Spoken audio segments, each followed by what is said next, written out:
And one of the great things about human species is that we have this remarkable organ, the brain. La tête dans le cerveau. Biologie, cervelle, synapses, neurosciences, physique. The human brain really is the most unique gift of our species. Avec Christophe Rodeau.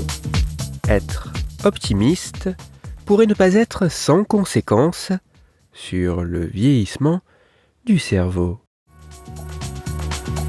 La tête dans le cerveau.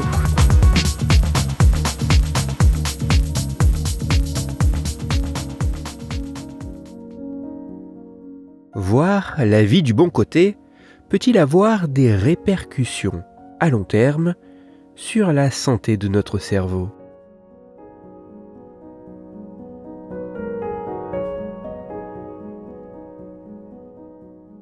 C'est pour tenter d'apporter des éléments de réponse à cette complexe question que des chercheuses et chercheurs états-uniens ont mené une étude dont les résultats ont été publiés en mars 2026. Pour leurs travaux, les scientifiques ont mesuré le niveau d'optimisme d'un panel de plus de 9000 hommes et femmes en bonne santé tant physique que cognitive, âgés en moyenne de plus de 70 ans, représentatifs de la population états-unienne sur une période allant jusqu'à 14 ans. Pour ce faire, les volontaires devaient se positionner sur une échelle allant de fortement en désaccord à fortement d'accord par rapport à 6 affirmations.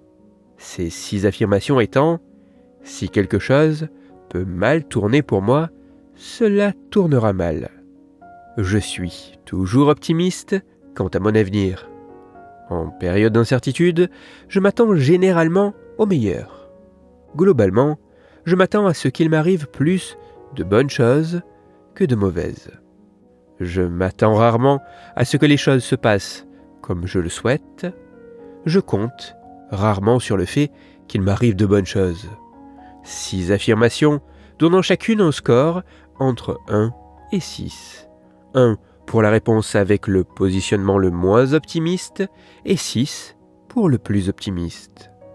Puis, dans un second temps, les scientifiques ont croisé la valeur de ce score d'optimisme, allant au total de 6 à 36, avec le fait que ces individus soient plus ou moins atteints d'un déclin pathologique de leur fonction cognitive.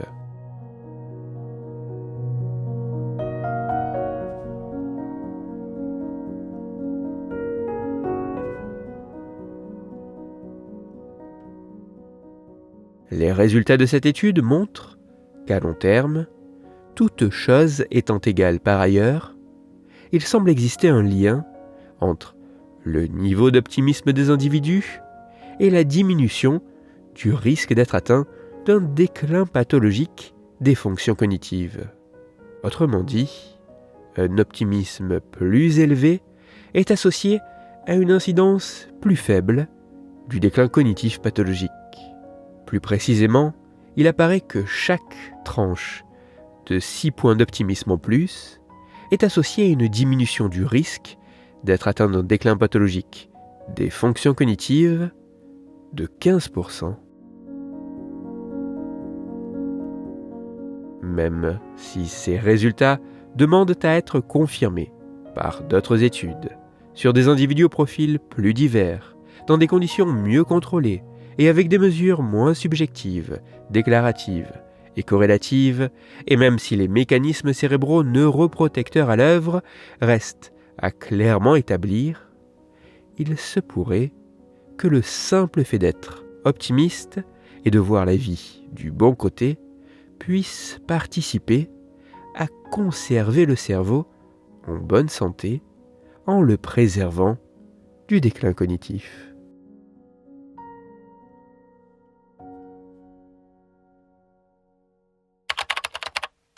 Pour aller plus loin, je vous renvoie vers un article disponible gratuitement en ligne qui a pour titre « Optimisme et cerveau, cette étude révèle un lien surprenant avec le risque de démence ».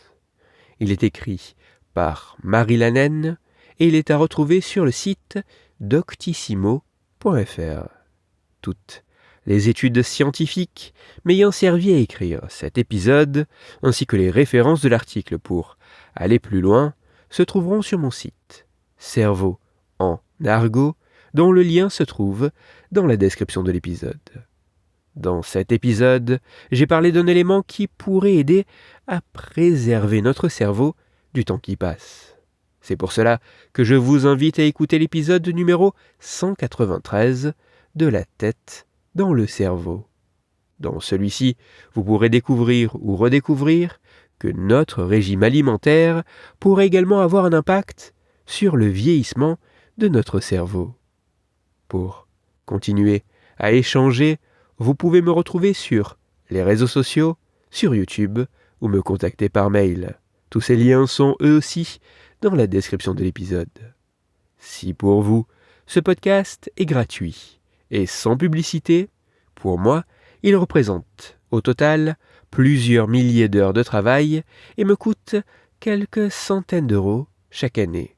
Alors, un très grand merci à toutes celles et ceux qui prennent le temps de me faire des retours, de partager mon travail sur les réseaux sociaux et de me laisser de très sympathiques commentaires et 5 étoiles sur les plateformes d'écoute de podcast.